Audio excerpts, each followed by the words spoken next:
Right. Well, thank you for the opportunity to speak. For those who know Daryl Nelson, who I'm substituting for, not only with my presence here, but also the presentation.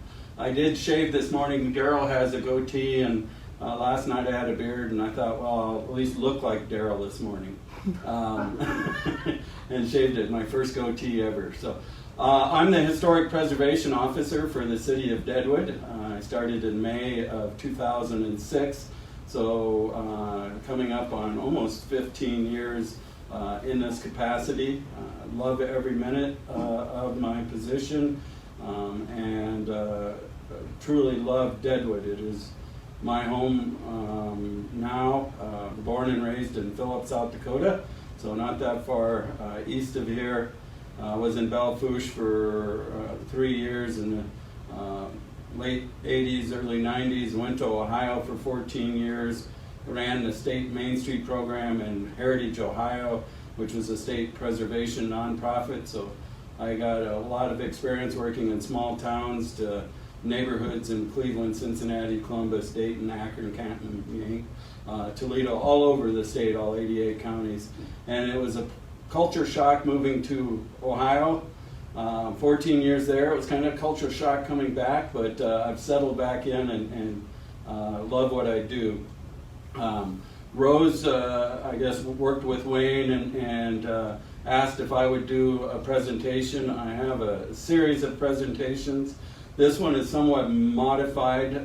It's something I gave at the West River History Conference, and so I've shortened it quite a bit. It's about an hour and 15 minutes that I've shortened up to should be done by 1 o'clock or so. So what it is just a historic preservation update. And let's see here. Of course, Deadwood Historic Preservation is very important to our economy. We are a National Historic Landmark, and we're proud of that. We were designated July 4th, 1961, and at the early days, it's kind of interesting, we were rebuilding our website, and early on, the superintendent for Mount Rushmore was in charge with the National Park Service to do a yearly and then a biannual checkup on Deadwood. And so in 1963, he came up to Deadwood and was checking on the status of the landmark, and no one really knew that we were designated a National Historic Landmark. And in 1965, he said even the mayor didn't even know it. The only person who knew it was the curator of the Adams Museum, because that's where the plaque was. I can tell you now that the residents of Deadwood know we're a National Historic Landmark, appreciate that landmark status, and preserve and protect and promote it all the time. Oops, wrong way. Obviously, 2020 has been a year of historic uncertainty. The plague in camp, as HBO showed in the series on Deadwood. And it's been a challenging year for all of us, obviously Deadwood, but across the state region, the state, and the nation. And it has affected what we do for historic preservation. When you shut down our primary industry, the gaming industry, for 6 weeks, it has a dramatic impact on budgets. And what happens is when those casinos, the industry starts to reopen, perhaps they don't license as many devices. And that has happened here in Deadwood. And in fact, that has a direct economic impact on the gaming revenues that we get for historic preservation. Many of you may not know, but each one of the one-armed bandits and gaming tables is a $2,000 device fee. And so when those device fees are not renewed, it has a direct impact on us. What has happened is many of those casinos that did not fully license are still making just as much money on less machines. And so what that future looks like is uncertain to us, in that why license additional machines if you're making just as much money? And so those are things that we're dealing with here in Deadwood. We have a lot of programs for our businesses and residents because of those gaming revenues, but we've shut down and put a moratorium on all of our grants and forgivable loan programs for preservation until we get through the pandemic and know what our economic future looks like. One of the things is when I talk about is where to start, what are the basics of historic preservation, and what we're dealing with is historic property. And thanks to Fred, who was in the legislature when we made this amendment under 119B, there was no definitions of historic properties for the locals. And so I worked with Representative Rob Kima to get that legislation changed, and it was after a Supreme Court case where we said that a historic property is a historic district, and yet it was not defined legislatively. Now we have that, and thank you, Fred, for your support and work on that. But it is any building, structure, object, district, area, or site that is significant in the history, architecture, archaeology, paleontology, or culture of the state, its communities, or the nation. And so if we look at Lawrence County, we have a variety of historic properties. Here over in St. Ange, we have Woodman Hall as a building. We have the Lead Historic District. Objects in the area could be Dinosaur Park is a National Register property, a historic property. Sitting Bull Monument is a object that is on a historic property. Sites can be like the Verendrye site in 1743 when the French claimed this area, or ruts from the Sydney to Deadwood Trail coming out of Sydney, Nebraska to Deadwood. Those are actually a historic property on the National Register of Historic Places.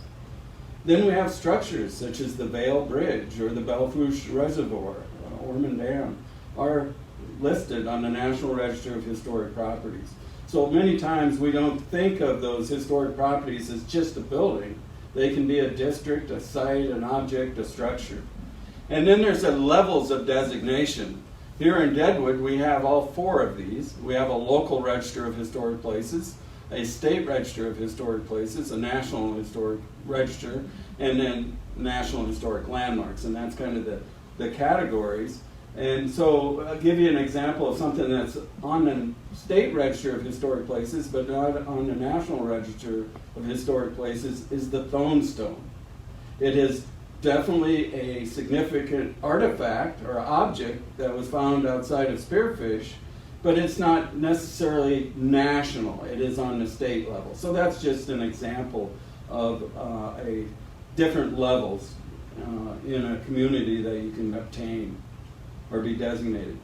Obviously in Deadwood, being a National Historic Landmark, that's kind of the cream of the crop. They are nationally significant, designated by the Secretary of Interior because of their exceptional value, quality of illustrating the heritage of the United States. And today there's just over 2,500 historic places that bear this national distinction. In South Dakota, there's only 16 National Historic Landmarks. Deadwood, again, being the first one in 1961.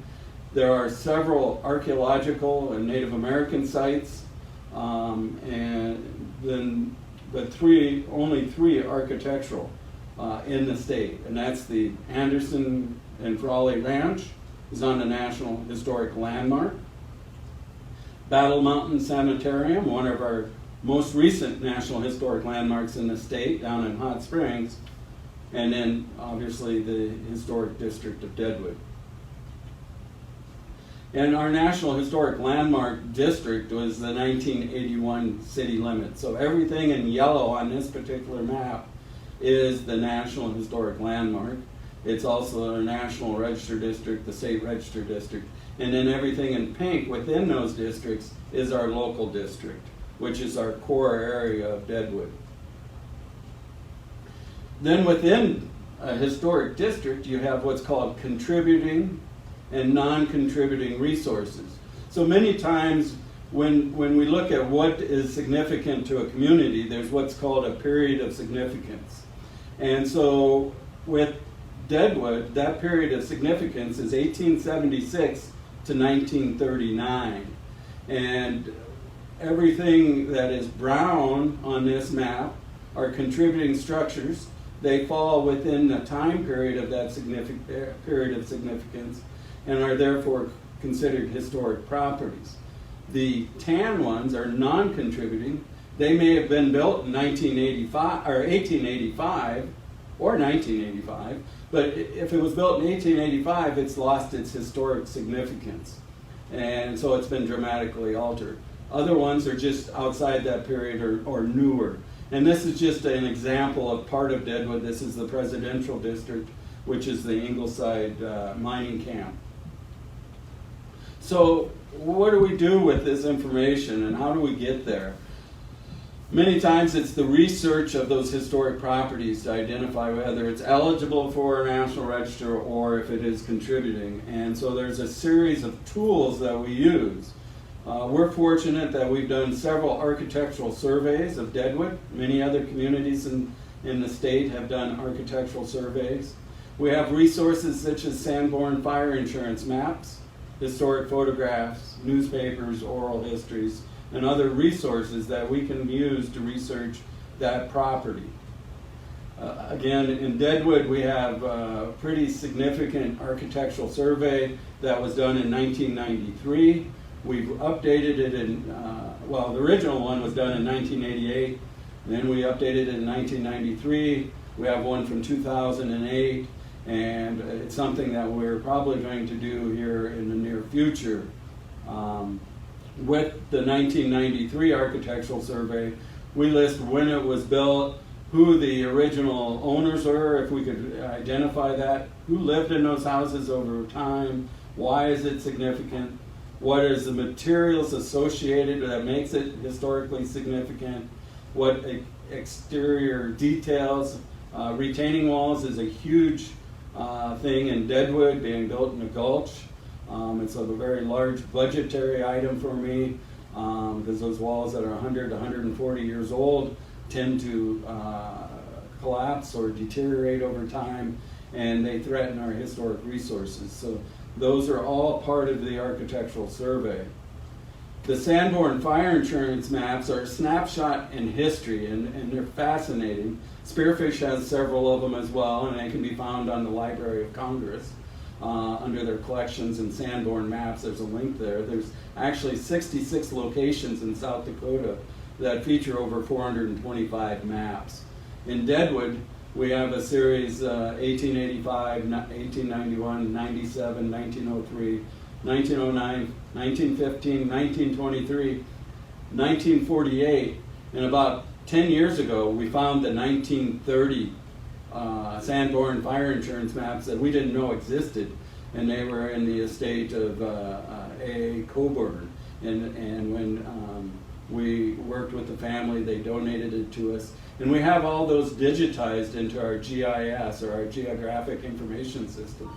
So to give you an example, this is the core area of Deadwood in 1885. We can overlay this on existing and see what was happening, what was going on in Deadwood, and then with the books, the newspapers, and you start up and down the street, and it's obviously interesting with Deadwood and our vice at the time.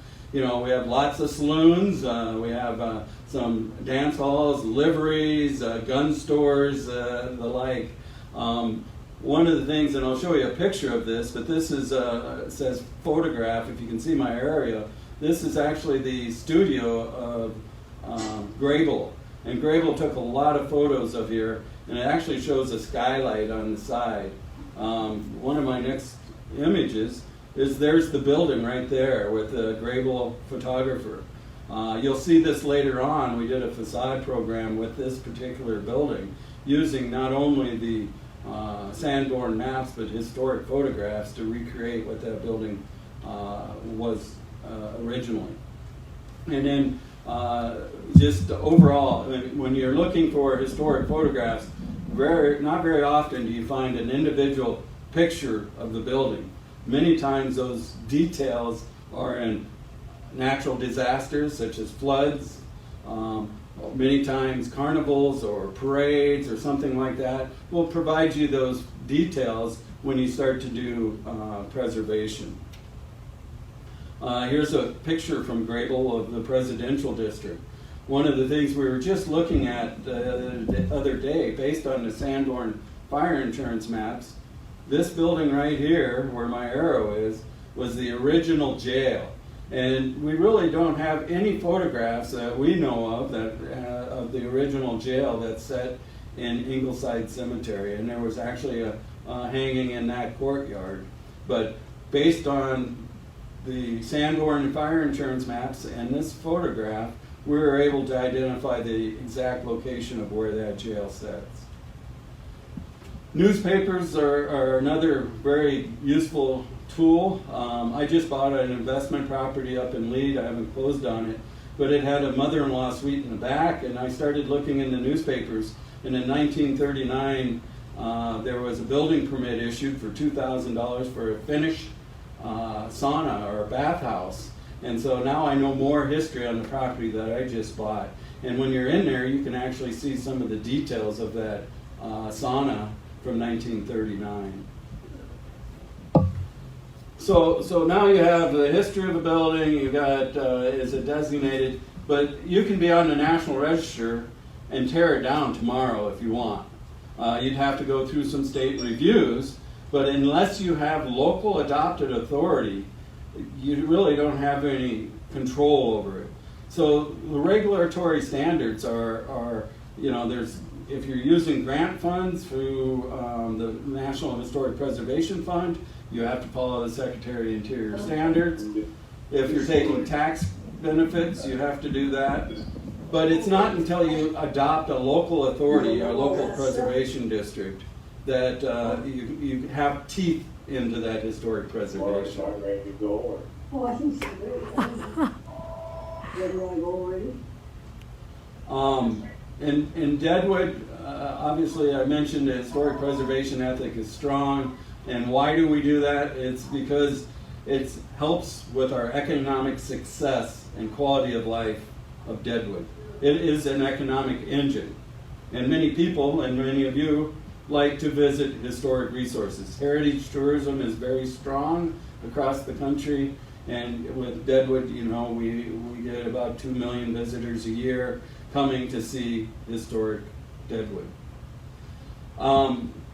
I won't go into a lot of details, but our Historic Preservation Commission was around since 1973. Many of the commissions across the state of South Dakota, there are 19 Historic Preservation Commissions. Spearfish is one of them. Many of them predate or are gearing up to the bicentennial of this nation, 1976. So you see a lot of communities that looked at the 200-year anniversary of the United States and said, we need to preserve our history locally, and so they adopted preservation commissions as a result of that. It is the state enabling legislation that allows a local community to have that authority, and basically it's to protect those historic resources. We determine if it encroaches upon, damages, or destroys a historic resource anytime there's an exterior change within the community of Deadwood. So every building permit in Deadwood triggers a Historic Preservation Commission review. We average about 300 of those a year. Our commission meets twice a month, and our agendas can be anywhere from 2 pages to 4 pages, and our packets anywhere from 30 pages to 270 pages in length. And this talks about the encroach upon, damage, or destroy, and does it have an adverse effect, and that we're following the guidelines, both the design guidelines set forth by the city, but also through the state review and the National Park Service, Department of Interior. So why do we do that? Is to ensure that changes do not damage the historic character, that alterations are appropriate, and that the standards are met. And so guidelines will help a local community and those property owners understand. And so here's an example of setbacks. A new property built into it, compatible with the district without the proper setback, can alter or be inappropriate in a historic neighborhood. So just some examples there that we're trying to be consistent in preserving the historic character of that community. Then, how do you determine this preservation strategies? It's best to preserve first, repair second, replace only when necessary, reconstruct if it's necessary, and then new features, if they're totally gone, are designed in a way to minimize the impact on the original structure. So part of that depends on the historic significance of the structure, and sometimes alterations become historically significant. Here we have a picture of the slime plant, and originally when that was built in 1906, and for the first 50 years, it was red tar paper with battens on it, and then they added the galvanized corrugated tin over the top of that. Well, it didn't make sense to go back to a material that just didn't hold up. So we kept that period of significance, the galvanized metal, as part of the preservation strategy. So when you're doing that, you look at all the key features of a building. This is an example of a commercial storefront, and with the parapet or the cap on the top, the cornice, which is usually decorative, the upper story windows. Typically there's a mid-belt cornice, and then the storefront itself divided into a tripartite of transoms, window displays, and then a kick plate or a bulkhead at the bottom. So those are all kind of some sample details as we look at it. Building materials, and this is a favorite of mine, is yeah, there's a lot of good materials out there that are alternatives, but when somebody comes out with a siding that has a 50-year warranty and it's been out for 3 years, how do they know it's 50 years it's going to be there? How do we know the company's going to be in business 50 years from now? And many times, the wood siding that's been there for 120 years just hasn't been painted, will last another 120 years with proper care and maintenance. And I would challenge cement board, vinyl siding, or even smart siding to last that long. So the old saying, it's not good because it's old because it's good, is true for preservation as well. Sometimes our buildings are held together with caulk, it seems like, on some of the new construction. It just doesn't have that. And there's some great buildings out there, don't get me wrong, but many times those old buildings are there is because they were built with good materials. There's 10 standards under the Secretary of Interior Standards for Rehabilitation. Basically it gets down to the basics: repair and replace deteriorated features if necessary, make sure that any new uses or new materials are compatible, and that it depicts that particular period of time. And we don't want to early up a building, and you see that a lot. Or a community will do, well, we had a lot of Dutch in the community, so let's make windmills in our community, Dutch windmills. Well, there never was any, but it's a theme rather than a true, accurate preservation. Again, there's administrative rules. Once a local community adopts an ordinance that we use through the state on new construction, and this is a challenge for Deadwood. I've been here for almost 15 years, been to court 6 times, been to the Supreme Court 3 times, and changed state law to protect our resources, and that's part of the reasoning for that. So if we kind of look at the results, so what's happened in the last 30 years since we legalized gaming and put preservation first in Deadwood with the funding.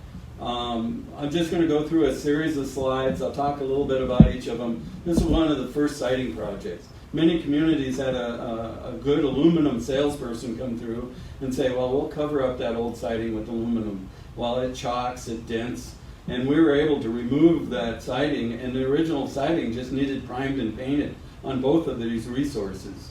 And it's one of our first siding projects. This is 2007 when we started to put together a grant program. This is a recent rehab, 422 Williams. Again, the siding, some of the details were lost. Windows were, the upper floor was actually an enclosed porch at one time, or an open porch. They kept a closed porch, but beautiful before and after. This building is Judge Bennett's on a 350 Main Street, bringing the details back on the cornice, the appropriate siding, the windows. Here's one on Denver. It's a small little miner's cabin. We were actually going to put horizontal lap siding back on this, but when we started to strip off the siding because it was deteriorated, we found the original. You can see it up in here. This building was originally board and batten. You can see where the shadow lines are from the battens, and so we allowed them to put a board and batten siding back on. This is our extreme home makeover. We did set aside funds, and the neighborhoods, the community nominated individuals who probably couldn't do this on their own, and we went in and helped them do a complete home makeover on the exterior of the building. Up in the upper left is a historic photo of the house. You can see in the middle there what it looked like. It had a picture window. There wasn't evidence that there was a bay window at one time. It had asphalt shingle siding on it, this ugly 1970s side porch, and the circle window had lost on the upper. And you can see what it looks like now, and it's just a dramatic before and after of that historic property. That's at 360 William Street. This project is still in progress. This is a recent photograph. We're bringing back the details of the house. Many of these houses, built on either on bedrock or about anywhere from 6 inches to 18 inches of stacked stone foundation. So we have a foundation program to help stabilize the resource before we even start doing much of the rehab. This is a dramatic one. Some people thought this was a loss. The hillside was actually pushing on the back of the resource, and we had to put about $100,000 in the retaining wall, which was part of the foundation on this. But it sat vacant in Deadwood probably for 40 years before we did the rehab of this particular building on William Street. Sometimes it can be a simple cottage with getting the proportions back with the siding, a little bit of paint and details, and can make a dramatic impact on the look of a resource. This was another one of our extreme makeovers. I wouldn't want to go out that back door, no steps. It sunk about 7 inches. You can see how it was just falling apart. Originally it was an open porch, and so we were able to rehab this property, new siding. And this individual's basically bedridden in the house, but the neighborhood said, we want to spend preservation dollars and make this house. And it's very small. It's probably only 850 square feet house. Sometimes it can just be paint and storm windows. This is one of our city commissioners, Father Mike Johnson, and beautiful before and after of just paint and some storm windows. Again, another example. This was a foundation, some siding repair, and then a paint scheme that is appropriate to the resource. Here, sometimes one side of the building is totally beyond repair, and so here's a siding project as well. Porch being rebuilt. A brick structure had been painted. Many times you can't take the paint out, but the windows had been downsized and changed and altered, and just getting the proportions of the building back. And it was a single family, but it converted to a duplex. The owner didn't want to take it back to a single family, but just adding a little bit of details to the door dressed it up and is appropriate to the resource, and a dramatic change with paint, windows, and doors. A little bit of siding. This is Jacob's Brew House. If you haven't been there, it's one of our new attractions in Deadwood on Sherman Street. It's where ABC office supply was, right across from the courthouse. And you look at the upper floors, the windows have been downsized, the storefront had been dramatically altered. And so we worked with the owners and opened up the second floor windows to the original configuration, the storefront back. That front door is about 4.5 feet wide, based on the original. And then what's exciting, and I have other pictures of it, based on historic photographs, we worked with them and recreated the original ghost sign that was on this building, the Hattenbach block. It was built in 1885. And now they have very nice outdoor dining there as well, and they're getting ready to open a brewery into the adjacent buildings. The Franklin Hotel is a landmark within the landmark, built in 1903 by Nathan Franklin, and it had lost its cap. If you notice in this historic glass plate negative we have here, is the flagpole and the pediment at the very top of the building. That had fallen off probably in the 30s or 40s and was missing for 70 years. So based on the historic records, the architect was able to draw up what that was, and they recreated that based out of fiberglass. And so we set that back up on there, and you can see what it looks like today. Just a small detail, but it's the crown of that building that has been rehabilitated and brought back to life. The original was concrete or stone, and probably one of the reasons it failed, it was just too heavy for the structure. This is that photographic gallery, and I told you about losing the proportions of the building. This is one of our few Art Deco storefronts, and it's historically significant, but not necessarily within a period of time. But you can see the building on the left, it looks ugly.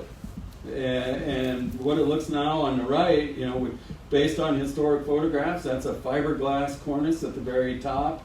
It now has the Niles lock on it. It was built in 1880, right after the Great Fire of September 26, 1879. We added the storefront cornice back on, opened the windows up, put the balcony back on, and the cornice, and with an awning covered up some of the where the transom windows was, and the proportions of the building are back. Sometimes it can be simple. This is a livery. This is MS Mel and Chris Cutts on Sherman Street. The back is Conrad Electric, but white siding. The windows have been altered and changed, and so simple things like that, bringing the hay hook back. This is a very early building as well, wood structure. This is the property of the Catholic Church. It has a gift shop, has a 1950s remodel. The front porch was enclosed and pretty much ugly. And although the color scheme's a little bright for my taste, I did make the photo in black and white, so I wouldn't have to look at it. We don't regulate all the color, and the color is reversible, but it is a dramatic change as well. Here's the slime plant. Again, you can see up in the upper left, when we started to strip off the corrugated metal, the red rolled tar paper was still on there, and but we went back to the corrugated. And again, this building was built in 1906. And while we found it was the project overall was adverse to Deadwood, it was the best and highest use for that one large mining building we had left in Deadwood as an entertainment complex. So the trade-off of the hotel and the parking garage saved the historic resource. And a lot of times there is compromise to historic preservation as well. You try to mitigate as much as you can, take your victories and make the best of it. And this is an example. It's a great resource for Deadwood.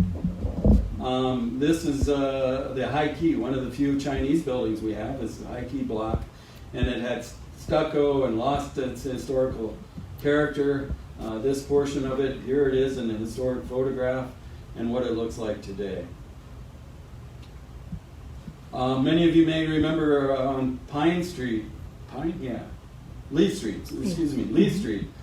This building was boarded up for decades, and we actually used demolition by neglect and ordered the building to be rehabilitated, and now it's a great addition to Deadwood with hotel rooms, and they just opened 2 escape rooms in the lower level that have been closed for years. Here's the ghost signs. Grain belt, we just had the grain belt sign repainted on the side of the Mint or Madam Peacock's. And we have a lot more in process. This is Deadwood Distillery, Bloody Nose Saloon. Hopefully we rehabilitate these storefronts in the near future. Preservation's been involved with a lot of community planning, such as the new Welcome Center, Whitewood Creek Trail, the Days of 76 Museum, which is a new construction that houses a significant collection. The HARC, the Homestake Adams Research and Cultural Center, which houses the Fassbender, the Frawley collections, and then obviously the Homestake collection as well, and is the headquarters of Deadwood history. The addition on the Rec Center and the restoration of the original auditorium built in 1912.